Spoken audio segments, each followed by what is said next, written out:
Hi, I've been hearing about Gilt Funds. What are they? Gilt funds are mutual funds that mainly invest in government securities. These funds typically focus on investment backed by the government, which are generally considered as low credit risk. So they have a lower credit risk? Yes, they are generally considered low in credit risk because they invest in government-backed securities. However, they may still be influenced by interest rate changes, which could impact returns. Are they suitable for long-term investments? Gilt funds can be a good option for long-term investors who are looking for investments with lower credit risk and can handle potential fluctuations due to interest rate changes.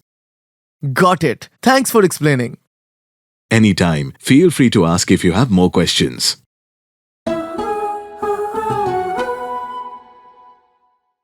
Mutual fund investments are subject to market risks. Read all scheme-related documents carefully.